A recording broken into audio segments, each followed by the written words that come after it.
El quebranto impositivo resulta cuando al determinar el resultado impositivo, las deducciones superan los ingresos, originando un quebranto, por lo tanto, no resulta un impuesto a pagar.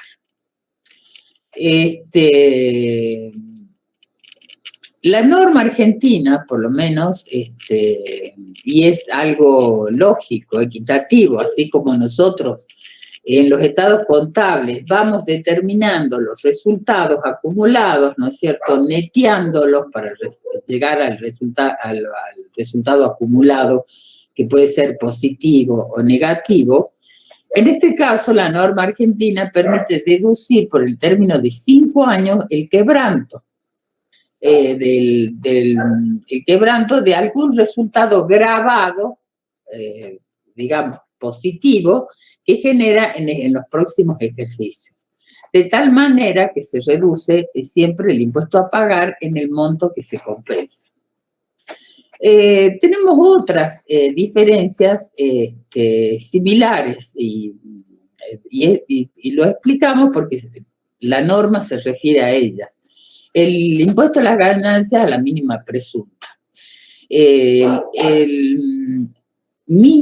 impuesto a las ganancias mínima presunta. Es decir, ¿qué supone con un criterio fiscalista, no es cierto?, la norma impositiva de que no se puede tener ganancias menores a un porcentaje del total de los activos de la empresa valuados conforme con la ley.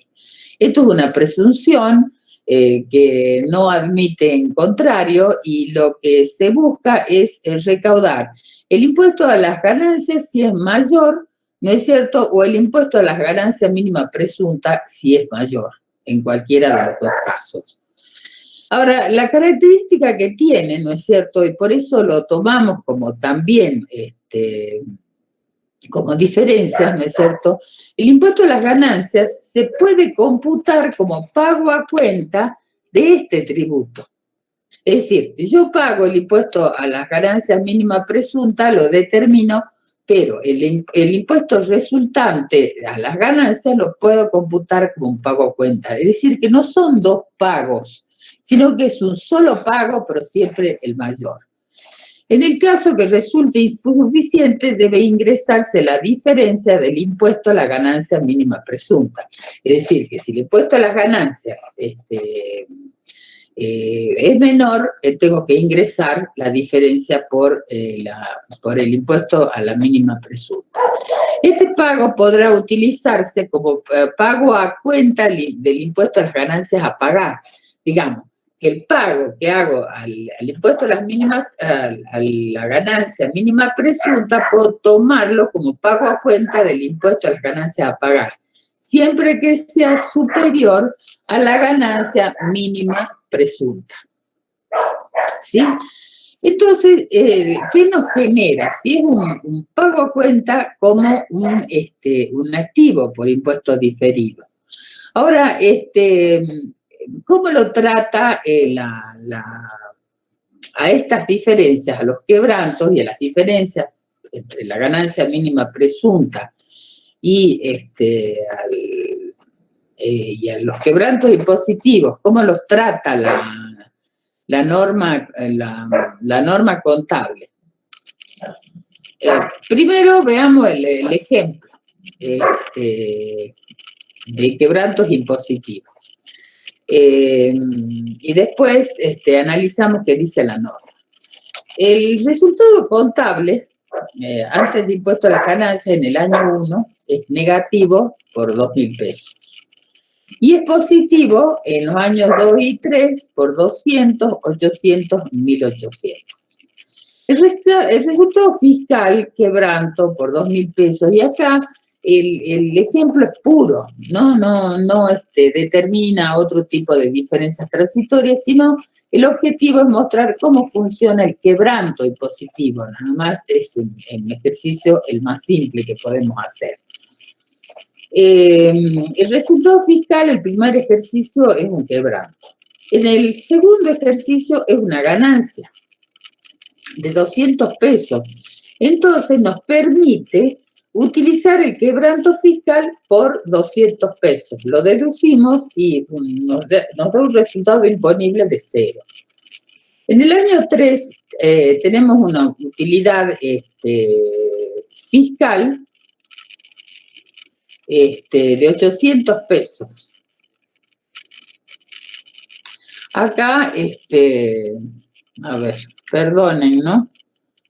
Resultado fiscal. En el primer caso es quebranto.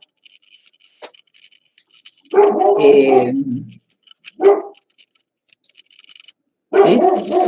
Entonces, en el tercer ejercicio, que da una utilidad fiscal de 800 y un resultado a las ganancias, resultado contable antes de impuesto a las ganancias, es de 800. No hay diferencias transitorias y utilizamos el quebranto fiscal por 800. Si restamos, ¿cuánto nos queda? Nos queda 1.000 pesos de quebranto nada más, pero en el año 4 tenemos una utilidad de 1.800, un resultado fiscal de 1.800 y podemos compensar nada más que los 1.000, ¿sí? El resultado imponible va a ser 800 y el impuesto a las ganancias, el 35%, 280. Hasta acá no hay problemas, ¿no es cierto? El problema es cuándo debemos considerar este quebranto impositivo contablemente y cuándo no considerarlo.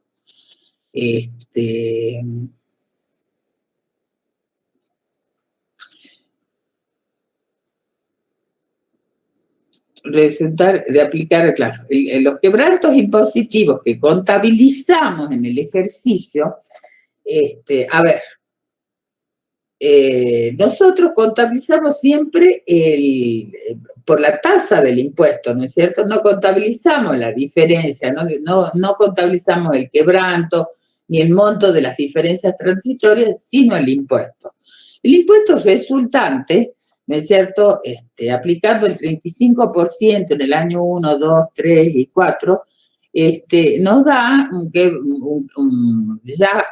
quebranto, pero en función de tasa del impuesto de 700 negativo,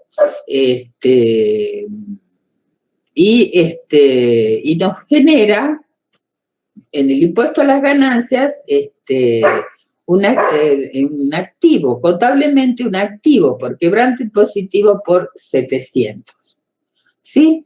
El impuesto a las ganancias es negativo en 700, entonces tenemos que reconocer el quebranto, pero no el quebranto, sino el resultante de aplicar la tasa al quebranto, que son 700.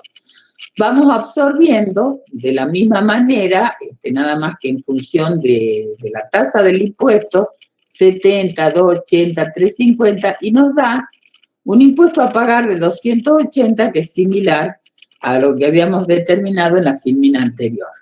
¿Cómo se refleja esto en el estado de resultados?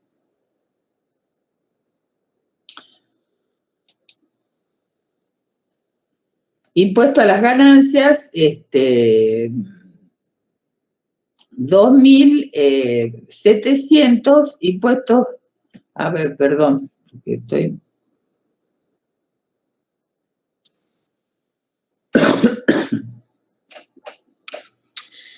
Tenemos un impuesto a las ganancias negativo.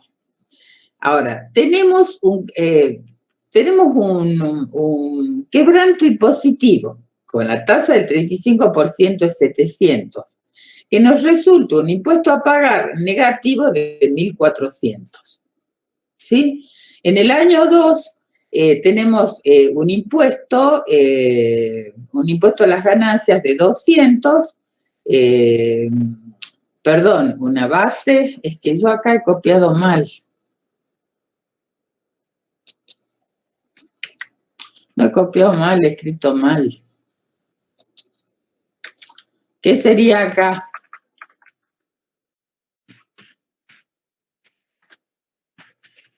Base imponible. Bueno, vamos contabilizando, vamos computando de los 700, 70 en el ejercicio. La verdad que me perdí.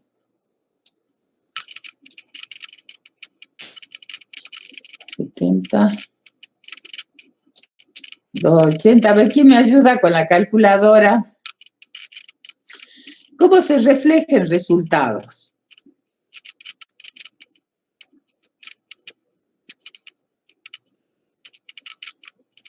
¿Nadie? Impuesto a las ganancias, 700, impuestos a pagar negativo, 1.400. En el ejercicio 2, el impuesto nos resulta de 70 pesos. La diferencia que nos queda es de 130. En el año 3, el 800 es la base imponible, el impuesto es 280 y el impuesto a pagar, porque tenemos un impuesto a pagar que es resultante de las utilidades del ejercicio, ¿me entienden? Y 1.800 al final, que resulta un impuesto a pagar de 630, y compensamos 1.170. Veamos los asientos.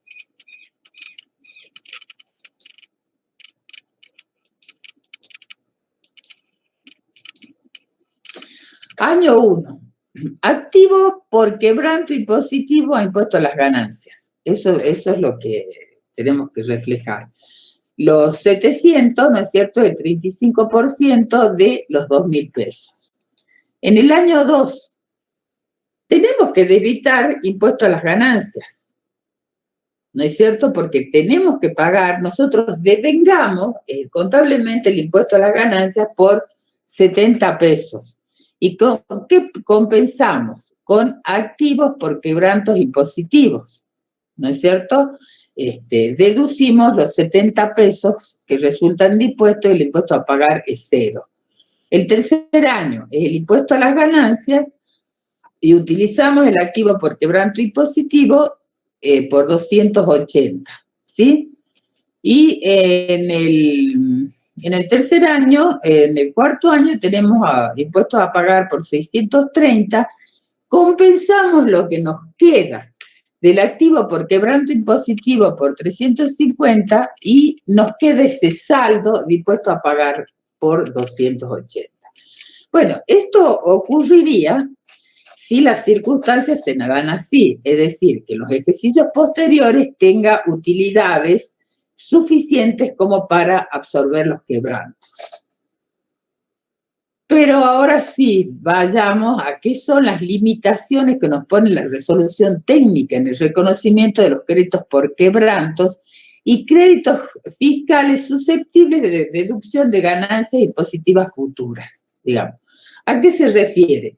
A los quebrantos y al impuesto a la ganancia presunta, que son esos activos, créditos fiscales susceptibles de deducciones de ganancias impositivas futuras. Ahora, ¿qué nos dice? En este caso es prudente la norma, es prudente la norma porque aun cuando las diferencias temporarias a veces no llegan a compensarse definitivamente, se las reconoce. Pero dice que en este caso de los quebrantos se reconocerán como activos solo en la medida que la deducción futura sea posible. Es decir, que haya una alta probabilidad que la empresa tenga utilidades durante los próximos 5 ejercicios, porque si no, ¿qué estamos reconociendo? Estamos reconociendo un activo que no tiene utilidad económica, porque si en los próximos 5 ejercicios no va a reducir el flujo de fondos que tenemos que pagar, ¿no es cierto?, por impuesto a las ganancias, no tiene utilidad económica y estaría dentro de la definición del activo, ¿no es cierto? El activo es un bien obtenido por un hecho acaecido con anterioridad y su condición es que tenga utilidad económica para la empresa. Entonces supone la norma, que los quebrantos impositivos han sido producidos por causas identificadas y cuya repetición es improbable, es decir, que no habrá pérdidas futuras. Entonces, estos son los ejemplos, ¿no es cierto?, que tenemos que considerar para poder activar el crédito por quebrantos. Que las disposiciones legales que reflejen el límite temporal para la utilización de esos créditos, la proyección de ganancias esperadas y la posibilidad de la absorción de crédito. Es decir, que nosotros, además, ¿no es cierto?, de que sea poco probable que se reincida, ¿no es cierto?, en un quebranto de esta naturaleza perfectamente identificado, hagamos una estimación que en el límite temporal que nos permite compensar el quebranto impositivo, digamos, vamos a tener ganancias. Esto vamos a hacer un poco de futurología, porque tenemos que proyectarnos al futuro. Y creo que en la Argentina es poco probable que ocurra esto. Y la probabilidad de que el ente genere ganancias futuras suficientes como para deducir las pérdidas no utilizadas. Que acompaña, ¿no es cierto?, esta expresión, le agrego yo, al punto 2. Es decir, tengo que hacer la estimación y, bueno, la probabilidad de que puedan contabilizarse en el futuro. De lo contrario, estamos reconociendo en el activo un crédito que no reúne la condición necesaria, que es valor económico para la empresa. ¿Sí? Creo que acá termina la exposición. Realmente, me deben ver muy cansada. La verdad que 4 horas de clase es una locura y más seguida. Ahí la veo a la Adriana siempre sonriente. Espero que me hayan entendido. Si no, estoy a su disposición para que lo discutamos, porque la verdad es que esta presunción del quebranto, ¿no es cierto?, de poder compensar el quebranto, bueno, a veces es factible estimarlo y a veces no es factible estimarlo. Así que, bueno, si tienen alguna duda ahora, porque la verdad que mi exposición no ha sido del todo buena, más en la última etapa. Si tienen alguna duda ahora o quieren que lo discutamos en otra clase adicional, no tengo ningún problema. Lo que sí creo que en los prácticos van a tratar todos los temas, estos del impuesto diferido. A ver. Yo no tengo duda, profe. Creo que quedó todo claro igual. Bueno, te agradezco mucho. Cualquier cosa, profe, ahora yo me voy a sentar a leer para terminar de cerrar todo. Y cualquier cosa le escribimos por el foro o le pedimos otra clase. Pero se entendió bastante bien. Bueno, perfecto, les agradezco, porque la verdad es que no sé si voy a cambiar los horarios de dictado de teoría de auditoría, pues termino filtrada, realmente no puedo ni hablar.